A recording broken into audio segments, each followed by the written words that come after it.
Now, Jack, first of all, congratulations on all your success. You did a great job for us over the years. You're playing in these different comedy bits. We'd call you up sometimes at the last minute. You do these bits. And there was a pattern to all the things that you would do for us. It seemed like over and over again, you would play kind of a dim hillbilly character on our show.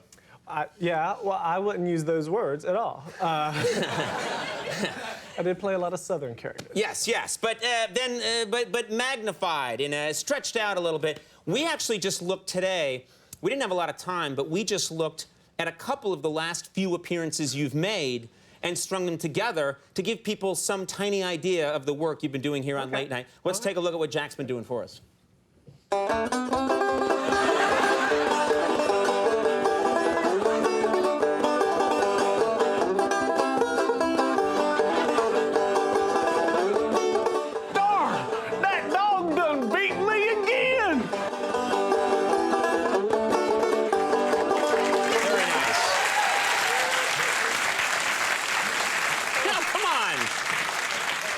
Where are you from, Jack? You're from Georgia. Whereabouts in Georgia? Conyers, Georgia. How do they feel when they see you? Oh, is you really from there?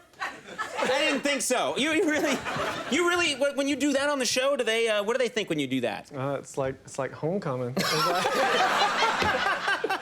Welcome me home. All right. Of all the different things that you did for us over the years, what was your favorite comedy bit you got to do? Well, the first one stands out in my mind because it was the first, but it was also just so much fun. And I remember you actually liked it in particular. I was an overly confident new prison inmate. And I walked onto a stage, these two huge prison inmates are doing weights, and I went, "Listen up, guys. I'm new here, and I'm taking over." You know. I remember that. Yeah. You do. You're very funny. You're very sweet. You have a sweet persona, which and it always makes it fun to introduce you in a sweet persona and then beat the crap out of you. It always comedic gold. Now, over the years, I've spent hours and hours and hours working with you doing different bits. You always say, yes, sir. Yes. Or if a woman, yes, ma'am. Yes, ma'am. Is that real? Because sometimes I remember when I first met you, I thought this was a put-on. Is that? Oh, gosh, no, that's real. When you're raised in yes, sir, South, it's real. Say it! But no, that's how we're all raised down there. And yes, sir, yes, ma'am. It's very nice. It's out of respect. A lot of people get a little ticked off because they think it's an age thing, but it's all about respect or when you're first meeting somebody. So. But I would think in Manhattan you must get, here you are living in Manhattan, and you must, when you're walking down the street going like, yes, ma'am, yes, sir, and tipping your cap to everybody, do people ever think you're doing like, yeah. Yeah, you're Mary Tyler Moore when you come here. You're the Georgian Mary Tyler Moore. Does that people ever think you're putting them on? It is confusing to some people, but on the other hand, sometimes you get away with a little bit more because you can always play, "I'm new here, y'all. Yeah. This city's big and scary." Even though you've been here many, many years. I don't want to talk about that. Okay. Have you ever been asked as an actor to audition for a role that's clearly against your type, like playing a thug or a real tough character? Yes.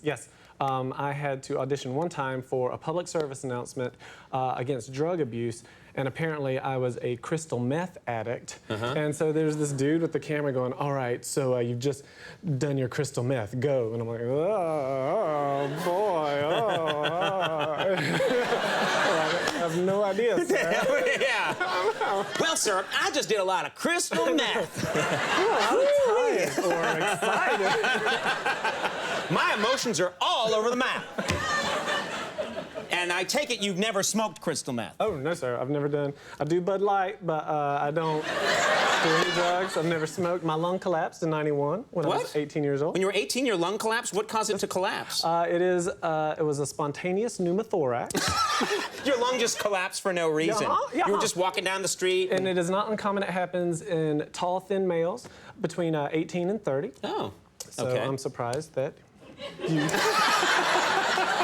That's very nice of you. I'm in my late 60s, but thank you.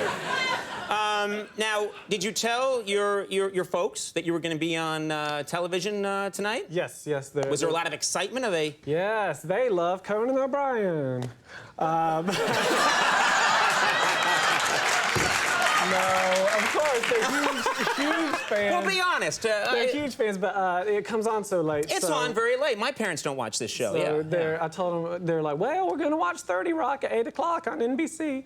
And then they're going to take a disco nap, and then they're going to wake up at 12:30 to watch your show. Very nice. Very We're classy. nice. We're classy down there. Well, please give them my best. Of course. They raised you good, real good.